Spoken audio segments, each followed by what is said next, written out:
Thank you very much for joining us. I am Marie Haga, Associate Vice President at IFAD. It is my great pleasure to welcome each one of you to this event. We will have a conversation about how we can make digital agriculture work for small-scale producers in a post-corona world. This is the third event in a series that we have called Farmers in the Frontline. Today, I am very excited that we have two outstanding, amazing speakers, Nobel Prize winner in economics, Michael Kremer, and the president of IFAD, Gilbert Houngbo. I am very confident that we will have a fascinating hour ahead of us, listening to them. But we also want to hear from our audience, and we hope you will ask many good questions. We ask you to send your name, your organization, and question via Twitter using hashtag IFADPostCovid-19. Hashtag IFADPostCovid-19, one word. We're waiting for your questions. Let me take you into today's topic via a question. Can you imagine a world without internet? Well, my generation actually grew up in a world without internet. But try to imagine how we would have managed COVID-19 without digital technology. That's hard, right? The digital revolution offers fabulous opportunities, also for agriculture and food security. And that's today's topic. When we speak about digital agriculture and specifically precision agriculture, many of us have a tendency to think about big agriculture. But digital technology and tools should, of course, also be accessible for small-scale producers. Remember, there are 2 billion people living on 500 million small producing farms around the world, and they contribute to 50% of calories globally. Many of these farmers and their families, their sons and daughters, are left behind in the digital revolution. And they are, by the way, often also left behind in the public discourse, but not today. Allow me a few words about our speakers. Michael Kremer is the Gates Professor of Developing Societies in the Department of Economics at Harvard University. He is jointly with two colleagues the winner of the Economics Nobel Prize in 2019 for experimental approach to alleviating global poverty. Professor Kremer's work focuses on innovation, including in education, health, water, finance, and agriculture in developing countries.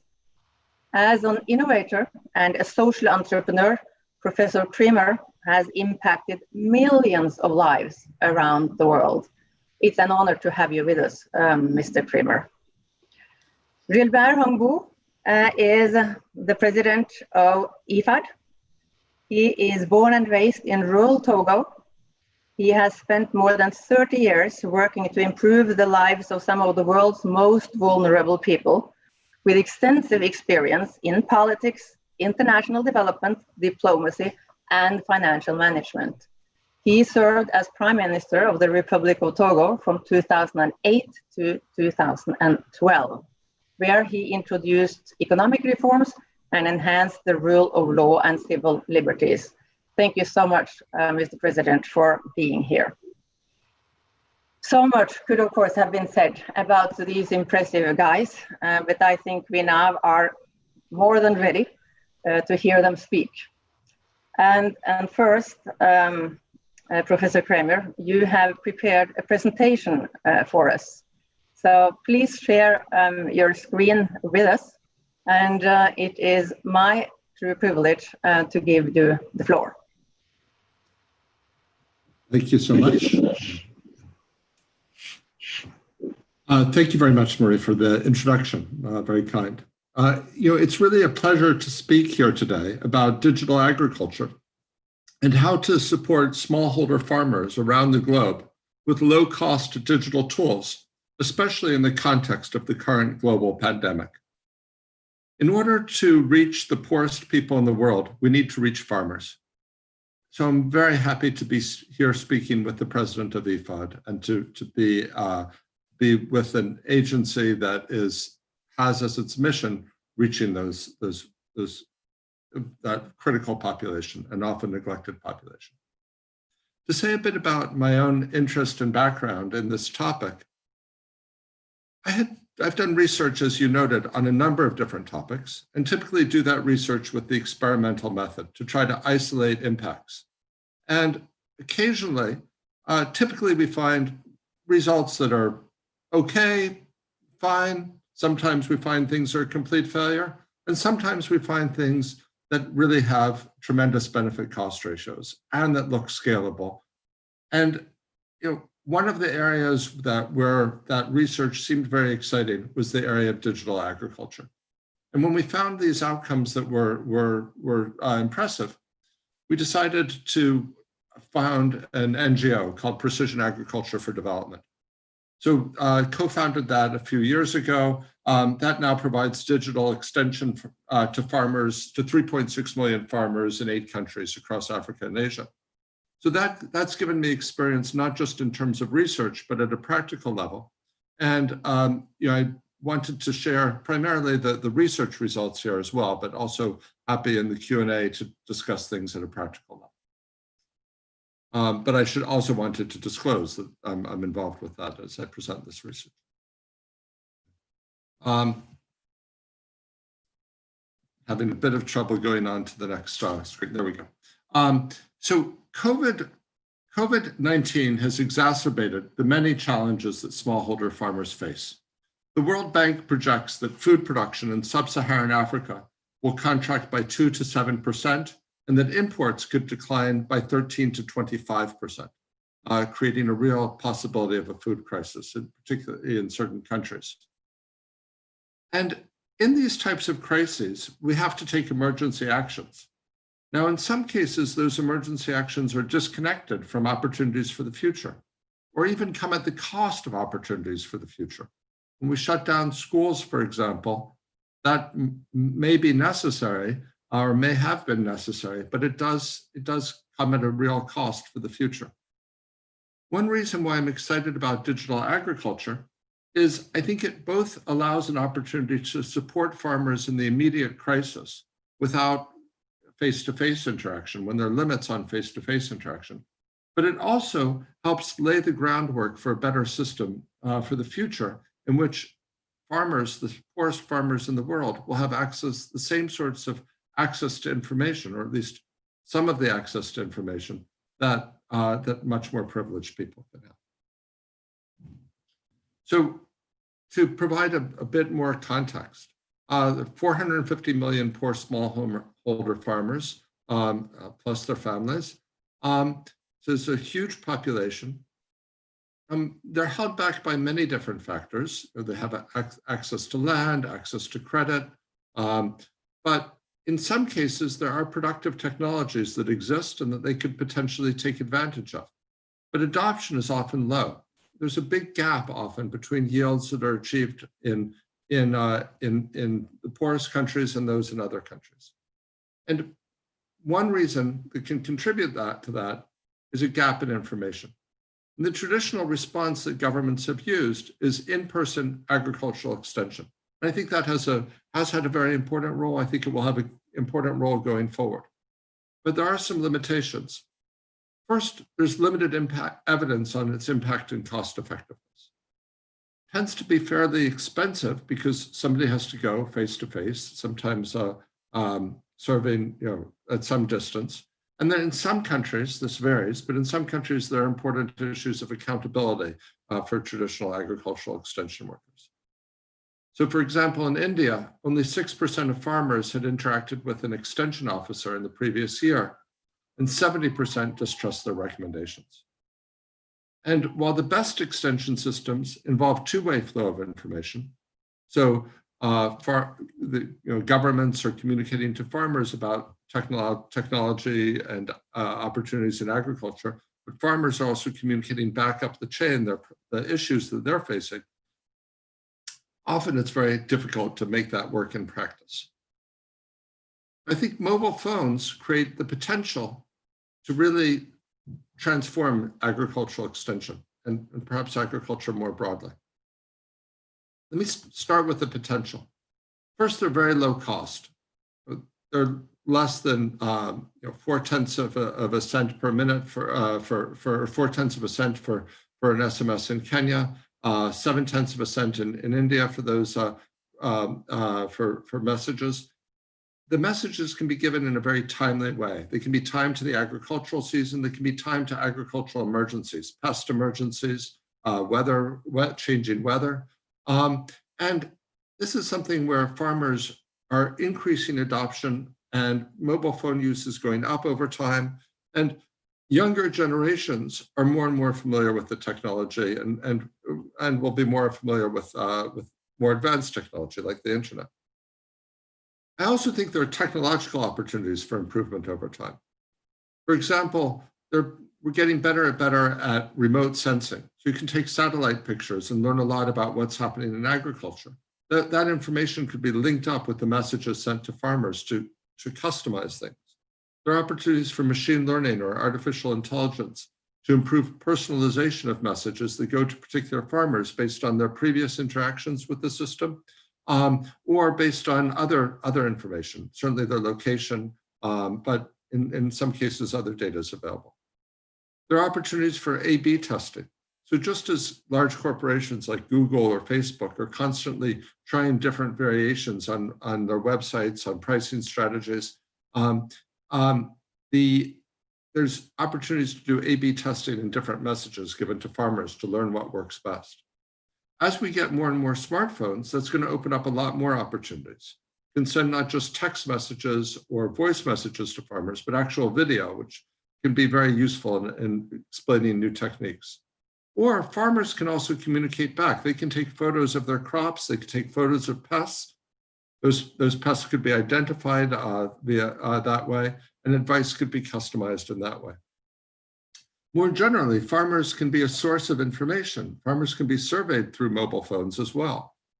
And ultimately, this could be mobile phone systems designed to provide farmers with information. It could also be integrated with agri-dealers so they could find out what fertilizer, what other inputs are available nearby and what the prices are. They could be integrated with extension systems. So if an extension worker is going to be holding an event in an area, they can notify all the farmers in the area about that event.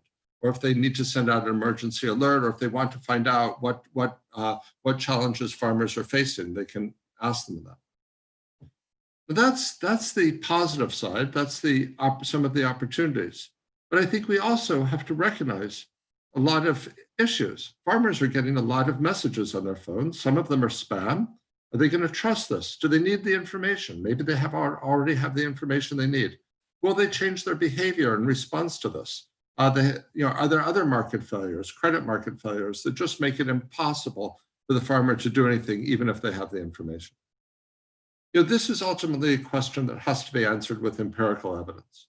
And so for the last several years, I've been working both on my own and with collaborators to try to rigorously test the impact of agricultural extension delivered over mobile phones. In the same way that one would use a medical trial to assess a new drug or vaccine, with a randomized controlled trials where there's a group gets the digital agricultural extension, and then we compare the outcomes for that group to other groups. Not only am I going to summarize the research that I've been involved in, but I'd like to summarize some of the research that others have been involved in that we've been able to identify. So let me start with the first question, which is it even possible to change farmer behavior? As I've noted, there might be reasons for skepticism about this. Let me start off by showing some results in a similar context. These are, the context here is East Africa, Kenya, Rwanda primarily. The soil acidity is a major problem, and it's really affecting yields. And it's actually very easily treatable with lime. So the Kenyan government, Rwandan government, international organizations, NGOs are all recommending treatment with lime.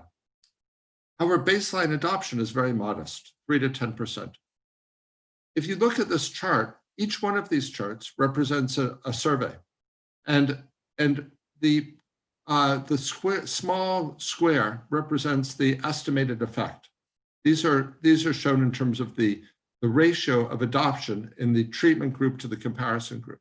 So if you look at the first study, that was actually a very small pilot study. And you'll see we didn't estimate any effect on that. In fact, we estimated a very small negative effect.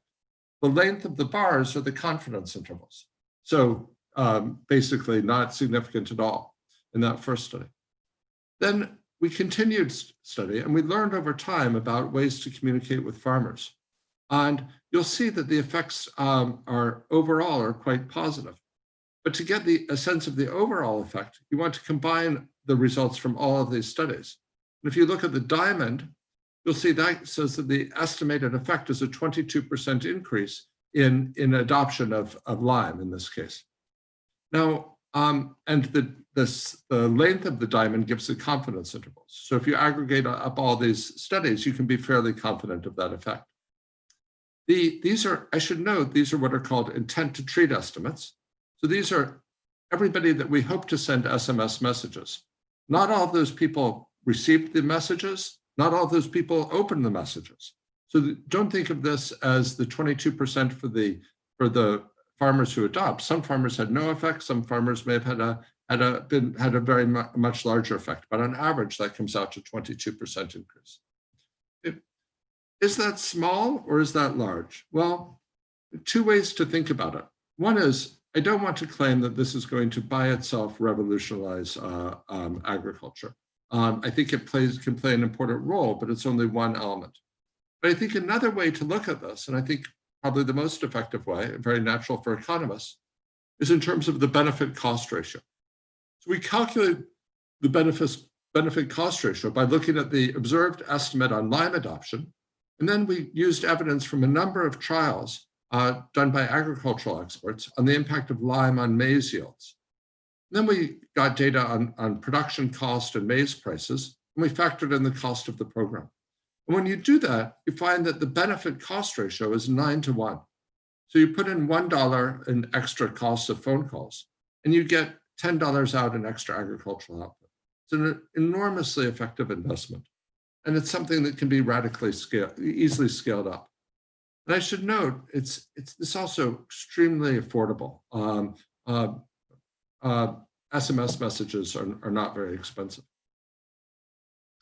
So what about a tougher question of yields? I should say, before I go on, we've looked at other inputs as well, fertilizer, other things, and we found similar effects in terms of behavior change. What about yields? There are fewer studies measuring that, but here's an attempt to summarize them. This is from an article that Raisa Fabregas and Frank Schilbach and I published in Science recently, early in this year. So what we found was, actually at the very end of 2019, I believe, this is a similar graph. And if you look overall, you'll see there's an increase in yields of about 4%. And again, you might think, is that small or large? Well, it would, compared to the cost of a mobile phone message, it's huge. Right now, it's not going to be transformative by itself, but let me come back to that in a minute. One thing I'd like to emphasize is the top 4 studies had programs with no in-person element at all. Those were purely mobile phone programs. The bottom 4 had an in-person element plus a mobile phone element. And we don't see a real difference between them. So I think that suggests that mobile phone messages can have an important impact, even in cases where you can't do in-person extension, for example, now during COVID-19. There are several reasons why I think the true impacts are likely to be larger and the effects are likely to increase over time. The first is there are spillover effects. So what we measured was the difference between the treatment group and the comparison group. But we know that the program led to an increase in adoption among untreated farmers as well. And we've seen this in the case of Lyme. We've also seen this in the case of an advisory service for an interactive voice response approach that was used to advise cotton farmers. So that suggests we're underestimating the true impact of these programs. But I think even more important, I think these impacts are likely to grow over time. First, there's just improvements that we can use through A/B tests. So the very first messages that were being tested in Kenya, the unsuccessful message I showed you, part of that message was if your pH is less than 5.5, use lime. Now that's not something the typical farmer is going to be able to use, but over time you can try different messages and find what works and rigorously test them.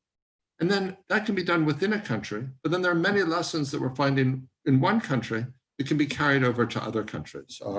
I can come back to that in the Q&A.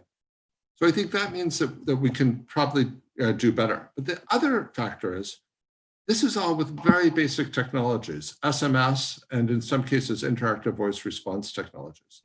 In the future, we'll be able to improve customization with remote sensing data, better weather forecasting models. Well, farmers will also have better technology. They'll have smartphones, they'll be able to use WhatsApp, so on. Another reason for optimism is we shouldn't think of the impacts just on the farmer. We should think much more broadly about the supply chains and the systems. So for example, I was worked with a Kenyan sugar company. This Kenyan sugar company was responsible for delivering fertilizer to farmers, but they were often late. It was very difficult for farmers to complain. There was a long way away. Their complaints, they didn't know whether anybody would pay attention to them. So the factory put in a hotline system.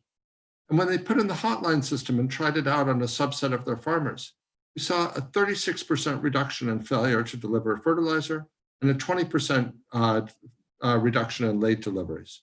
And again, this was something that benefited not just those farmers, but also their neighbors. So I think we can think about, not just informing farmers, but also using farmers as a source of information and digital systems giving them an opportunity for voice. One thing I'll note is that it really does take A/B testing to improve these systems. Like anything else, they can be done effectively, but to get there, to be most effective, it takes a lot of trial and error. So Ethiopia was really a pioneer in this area. It very early set up, I believe, the first interactive voice response system in Africa. And they reached millions of people with that. So I think it's a very exciting system. They reached out to us and asked us to take a look at the data, and we worked together with the Ethiopian government, and we identified areas that were causing a fall off in users staying on the line. Because from the system, you have the data right there of how many, what buttons farmers push, and how long they stay on the line. And we saw that together we identified a number of cases where farmers were dropping out, but one in particular was there was a registration requirement. And we saw that just postponing that registration meant that we went from 50% of people who called in accessing content to 63%. So about a 20% increase in the fraction of farmers who got through. And after identifying the potential problem, we then did this experiment and found that out, and then they can modify their system. And there was a host of other areas. So I think that type of work is very valuable. Okay. Let me conclude. The best estimates suggest that the benefits are about 10 times the cost. The costs are low, but as I'd be happy to discuss later, they're coming down very rapidly. They particularly come down when you get to scale. It costs there's some costs in designing and prototyping the system, pilot testing it with farmers, optimizing it. But once you've done that, you can reach millions of farmers very cheaply.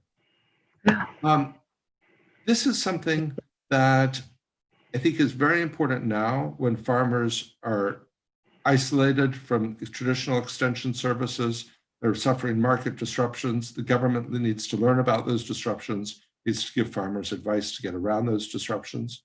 But I think this is a case where if we invest in these systems now, we won't just be able to use them during the crisis, we'll be able to use them as going forward so that IFAD and others can achieve the goals that are embodied in the SDGs to increase productivity and IFAD and adapt to the and address the ecological issues that we're facing, the climate change issues that we're facing. And in particular, I think this is something that can play a very important role in IFAD's goals of doubling its impact.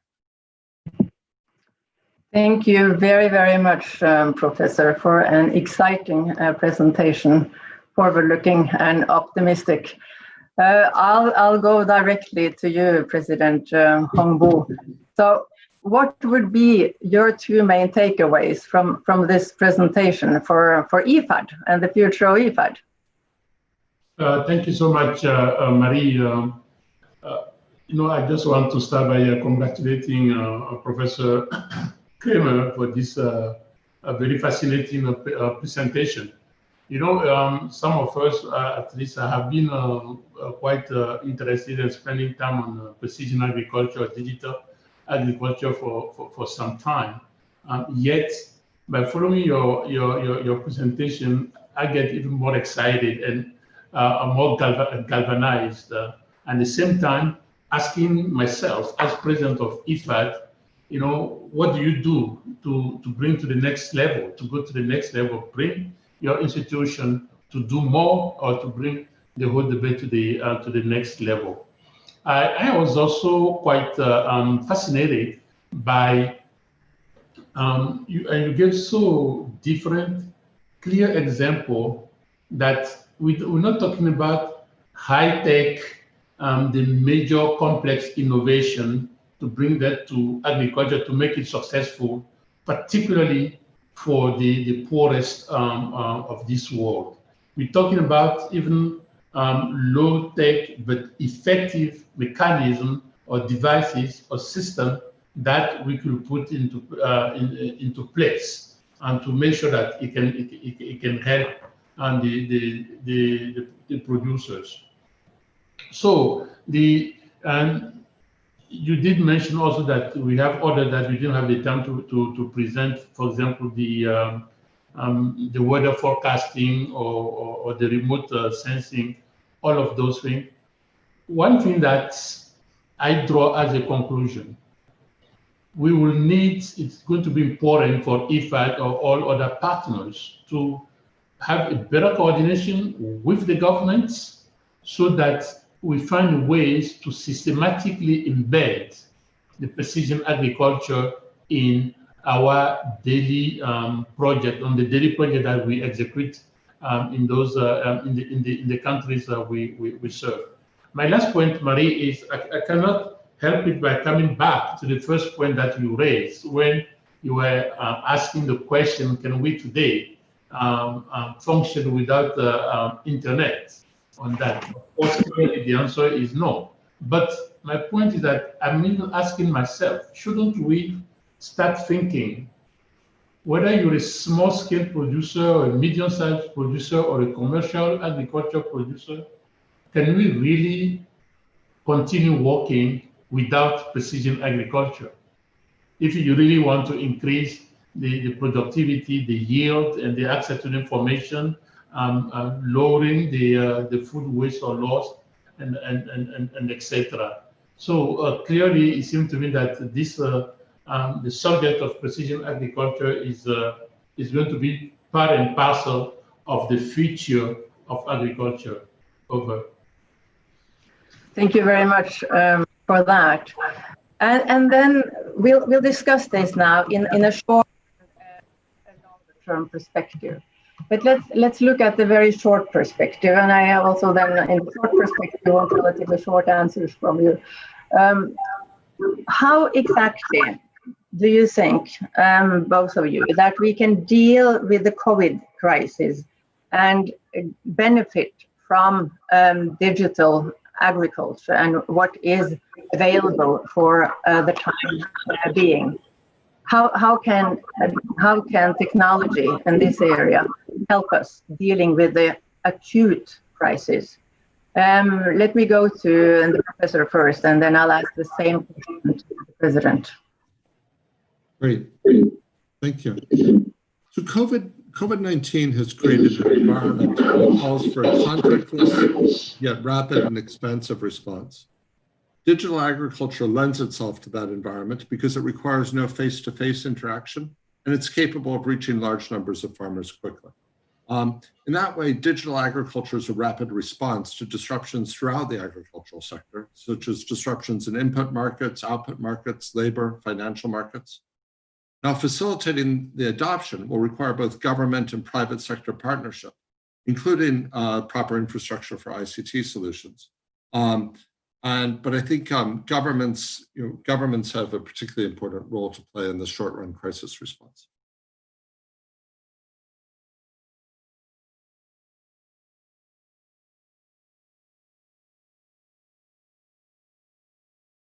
Mr. President, in the short term, what prospects do you see? I have a lot of hope, and I just want to compliment what Professor Kremer just saying. And this is what we have been seeing on the ground in the last 3 months. The ability to provide the information, to deliver the service from a remote perspective is quite of. We quickly realize that the digital is going to be key in our programming in post-COVID, if we can talk about post-COVID, taking into account the post-COVID dimension. So one thing that is going to come also very clearly is the role that the government will have to play in that. And I would like to also hear from Professor Kremer on that. The need for example, what I call the soft side, meaning the policy framework that some countries, some government will need to update to better facilitate the penetration of internet or the use of smartphone in the rural area. What do we put in place to ensure that the government pluriannual investment plan systematically embeds the infrastructure, the digital infrastructure, not only for the urban area, but also for the rural community, particularly in Africa, knowing that 2/3, up to 70% sometimes of the population live in the rural area. Let me stop here. But thank you. Let's follow up on that, and we'll go to Professor Kremer again.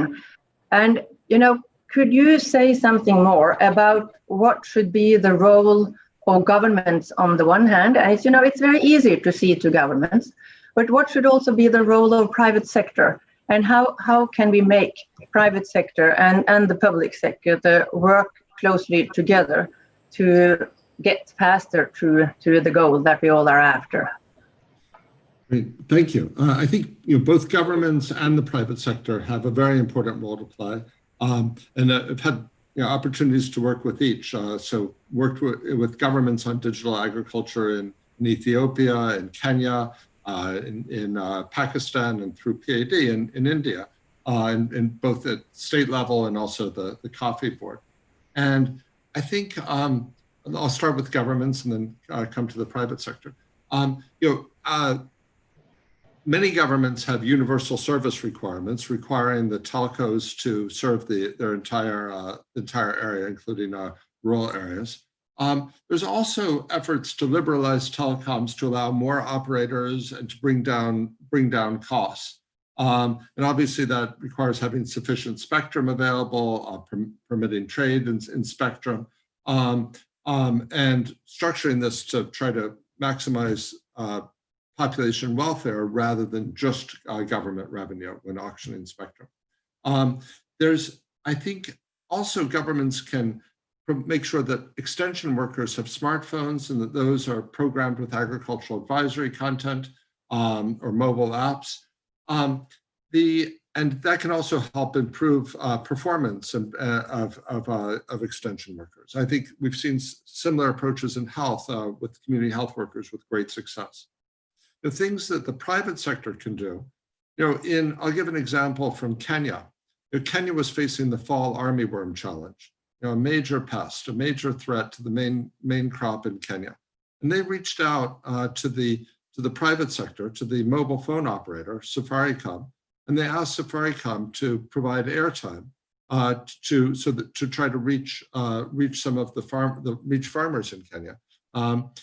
Well, they had to get a special approval from the Communications Authority to send messages, to unsolicited messages, but in the context of a national emergency, that was agreed.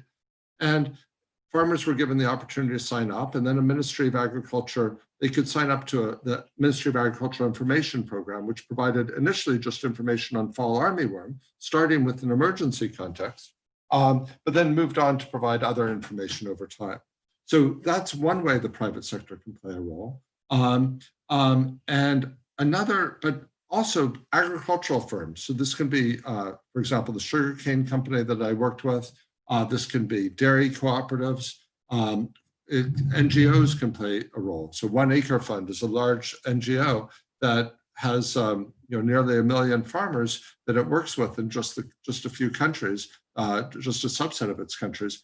And they're now receiving regular SMS messages on everything from agricultural advice to information about your loan is past due and it's time to repay your loan. So I think there's very important roles for governments and for the private sector. One thing I think we can't do is we can't rely only on the private sector to send out these messages and to try to make the money back through subscriptions. I think this really does require government efforts in the way that India, Pakistan, Kenya, Ethiopia, Rwanda are all doing. Mr. Houngbo, would you comment on maybe particularly the role of the private sector? You touched upon the public sector and governments. How do you see this relationship? Just one quick point on the government side that for me is going to be critical. And implicitly, Professor Kremer touched on that during his presentation, is the literacy issue, and therefore the ability about the rural people feeling comfortable to use smartphone or other devices that the digital will provide. So that's what I believe through the education programs or the continuing education program, I think the government can also have an important role there. Coming to the private sector, let me complement what Michael was saying on the two fronts. First of all, there's a lot of initiatives that we are seeing which now need to be brought up to scale. So the importance of scaling up the experiences that have been demonstrated to be working. Like the cases that you mentioned in Ethiopia, in Kenya, in Rwanda, and other places. Now the private sector can come and scale it up. Secondly, how do we use this opportunity to encourage the youth to develop its own small SME enterprises, to become the provider of the remote extension services, to becoming the provider of some market information. So using this, instead of just thinking that we have to bring the digital, how can we do that by using or encouraging the youth to develop at the same time the local or the national private sector on that perspective. Finally, which again bring together the private sector and the government, is always in fine a matter of risk management for the private sector. So working together, sometimes the government and the private sector and all the international development colleagues is to come up with scheme that can help address the overall risk as perceived. Because what we see right now is that the private sector will tend to remain upstream, and sometimes the investment are not going downstream to where it should be more needed. So it's important to keep in mind that we want to avoid some kind of a mismatch about the private sector coming with a product that does not necessarily address the need of that small scale producers, maybe 5 hours from the capital. Over. Thank you for that. It's still possible to ask questions. We have many in our system, but it's still possible to send us a message and a question to hashtag IFAD post COVID-19, hashtag IFAD post COVID-19. And I'll soon go to the questions from the audience. But I have one more question to the two gentlemen. And you know, we know, of course, that many more people have access to, for example, mobile telephones in Latin America and in Asia, and certainly in the northern part of the world, than in, for example, sub-Saharan Africa, which, of course, is something that could create new inequalities. In IFAD, we are extremely concerned about the poorest of the poor. We want to go the last mile, as we say. We want to reach those that are the least privileged, those that are the most vulnerable. And my question to you, and maybe I think I'll start with you, Mr. President. How do we go about reaching that last mile when it comes to digital technology, so that we don't increase inequality, but decrease it?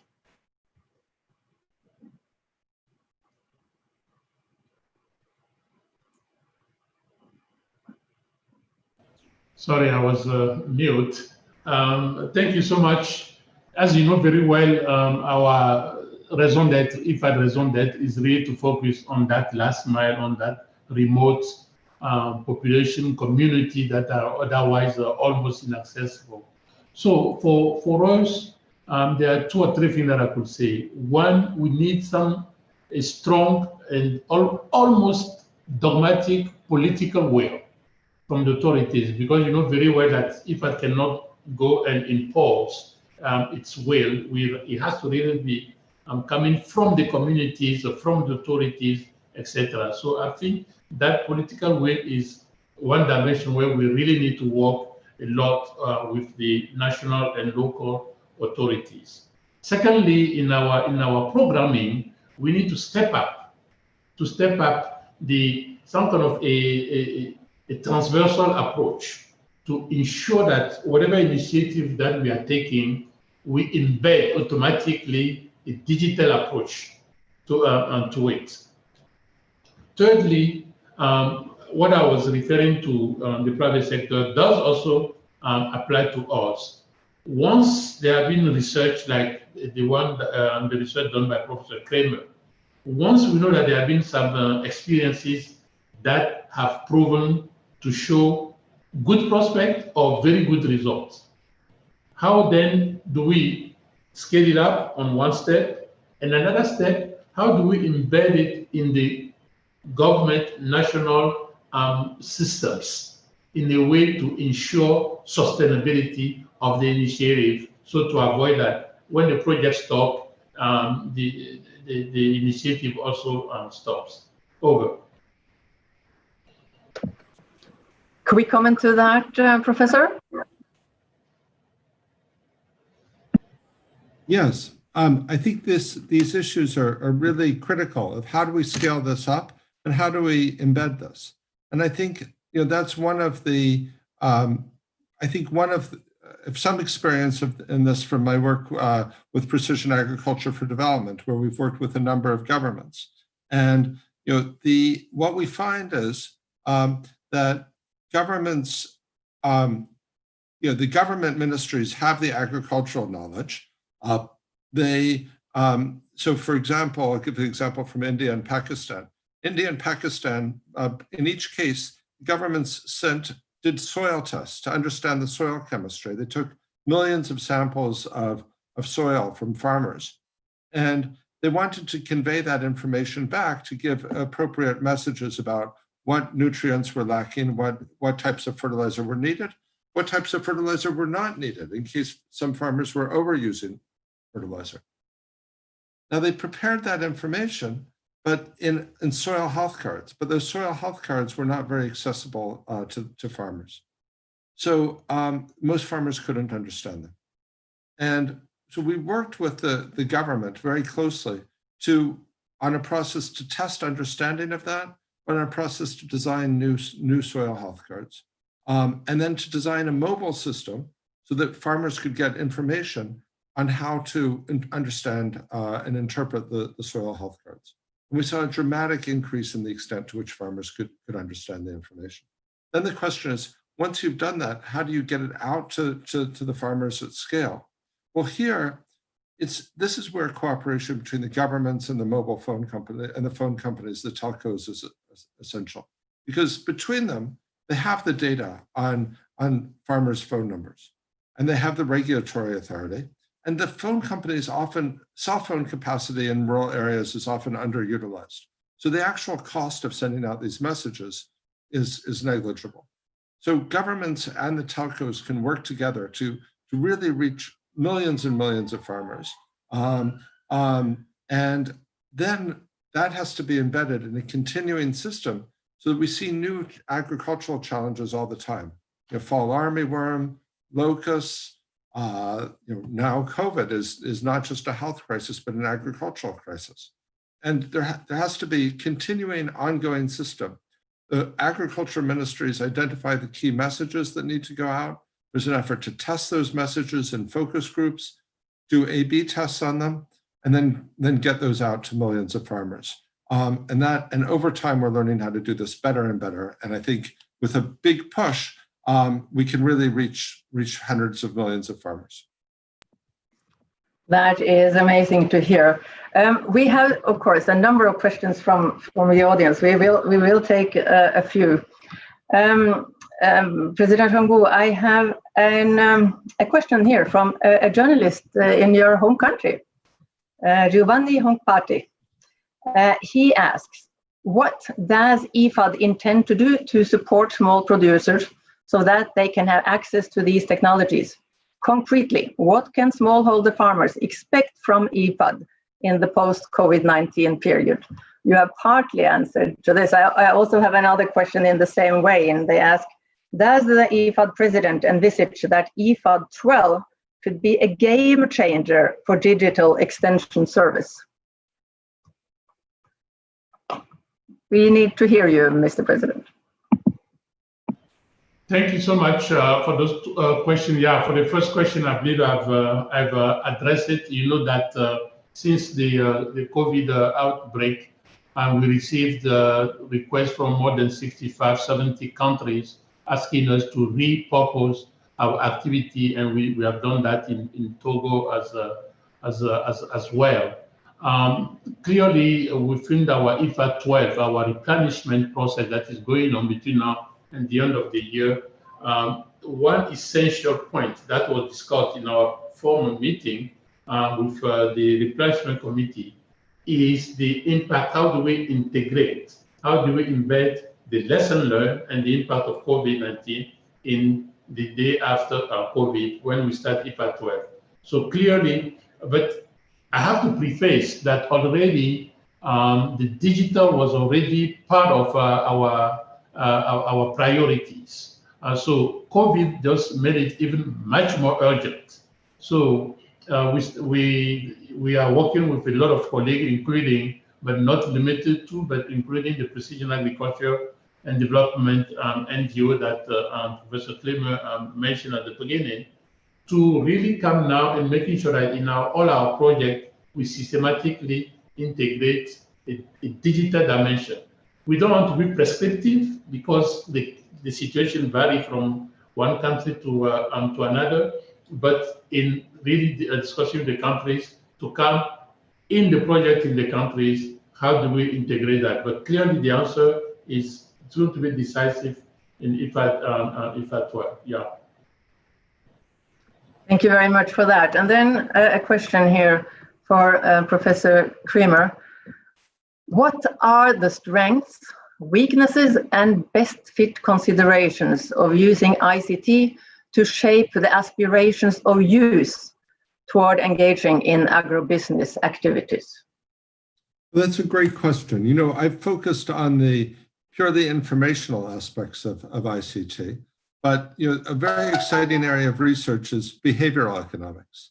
And what we've seen is that you know that affects the design of messages, but that also affects thinking not just in terms of information, but what motivates people and what are people's aspirations.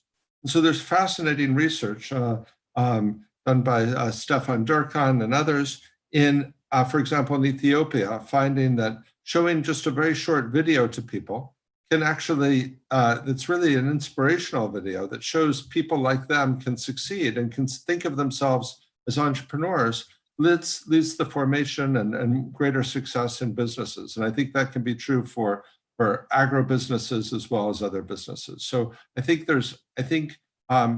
again, particularly as we get more advanced technologies like video, we should be able to do more. And we haven't even begun to touch on social media. That can also be a very powerful tool for connecting up entrepreneurs with each other. And in some cases, you know, the best source of advice for one entrepreneur is another entrepreneur.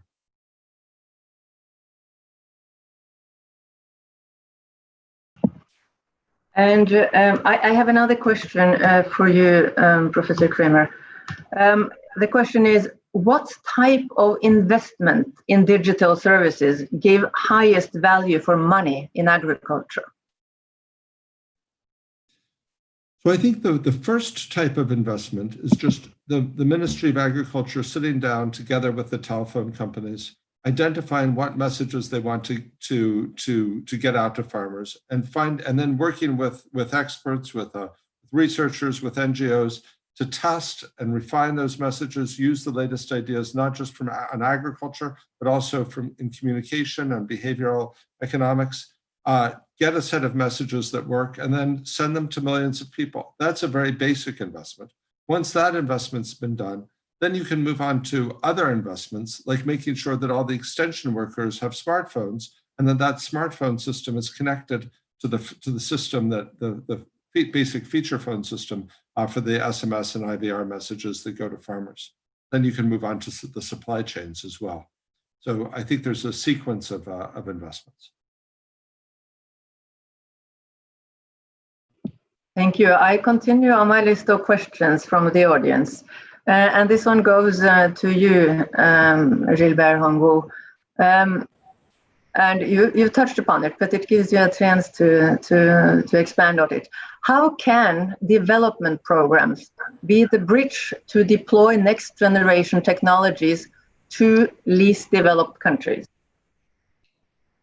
No, I think it will have to be a cooperation by different branches of the development community. One thing that comes to my mind is the investment in infrastructure, which we touched on at the beginning, particularly digital infrastructure. And linked to that, and you will see that more and more the infrastructure programs are becoming much more integrated. If you are building a highway or you're building a road, you bring with you the fiber for the internet access, and you build local markets that on the way on that. So the investment dimension for me. So the colleague from the Multilateral Development Bank that are really heavy on the infrastructure investment will have a decisive role to play. Then you have colleagues that are in a specialized domain like IFAD or in the agriculture sector, also will obviously have an important role to play, let alone the government itself and the private sector. One thing that for me is going to be critical is to always keep in mind the sustainability. How do we ensure that those investments, those initiatives are sustainable over the time? So we need to make sure that we do not just create a burden to the government. We need another way when you bring that digital ag to this the small producer. we need to look at those small-scale producers from an economic viewpoint, not just from a social point of view.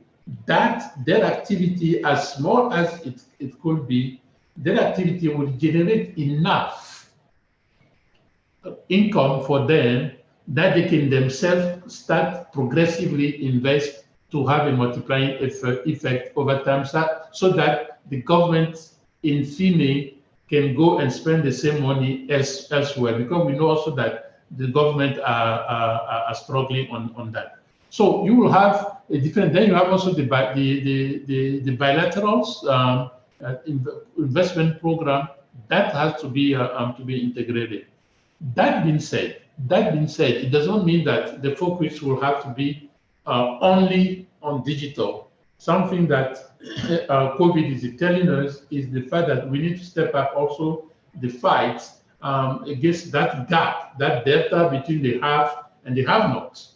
See, that's why the Professor Kremer's research is becoming even more important for us to help us identify where you can go with a quite efficient investment with a high value, value for money at the end of the day. So, in a nutshell, I think all starting from the government and and other development partners on the ground and the private sector, it has to be a comprehensive approach to make sure that we get there. Over.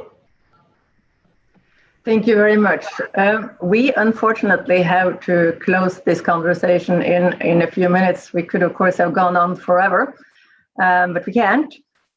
So I will then go to the two distinguished gentlemen to ask them to give us a 2 minutes pleasure moment in the end. How do you see the future? And how optimistic are you? I've heard a lot of optimism during this conversation. How optimistic are you? Can we speed this up?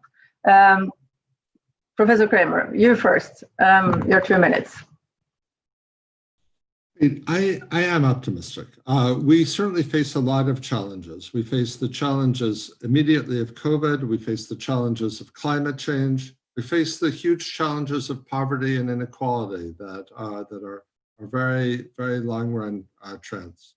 But I think it's also important to know that thanks to the work of the private sector, to the work of many people in institutions like IFAD, thanks to the work of people in governments and NGOs around the world, we've seen a dramatic reduction in the fraction of the world that's living in poverty.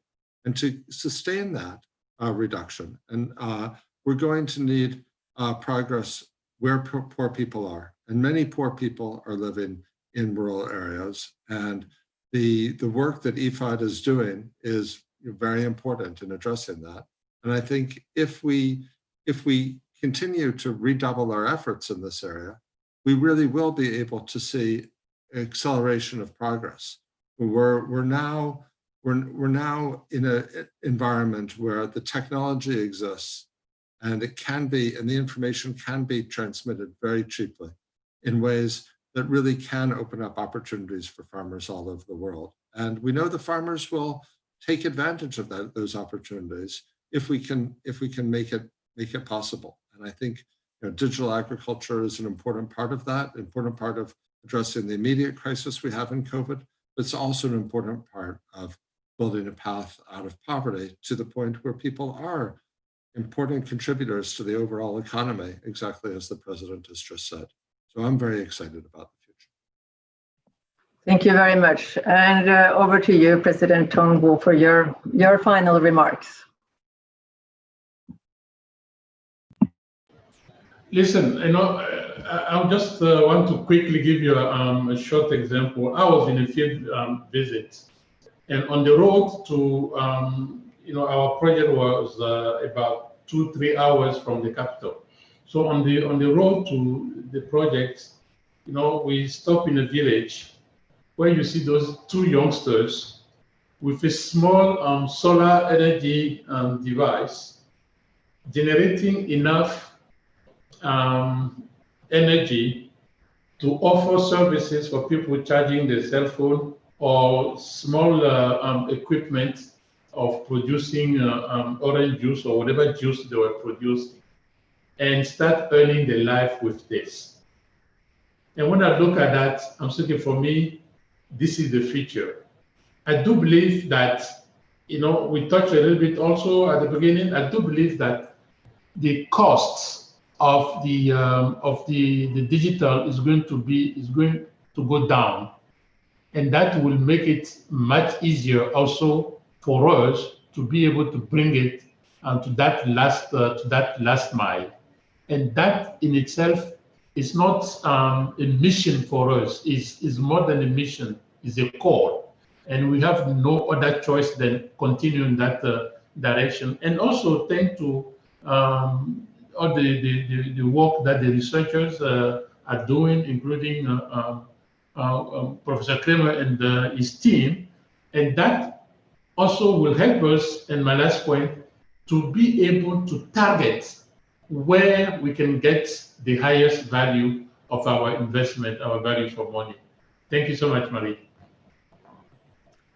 And then it is my turn to say thank you. Thank to the audience who have provided excellent questions to us. But first and foremost, thank you so much to Professor Kremer and to President Houngbo. I feel confident. I express the sentiments of the audience when I say that this event has made us quite a bit wiser, and maybe even more importantly, more optimistic for the future. So thank you very much. It's been an honor to be with you gentlemen, during this conversation. Thank you. Thanks to everybody, and goodbye for now. Thank you. Bye.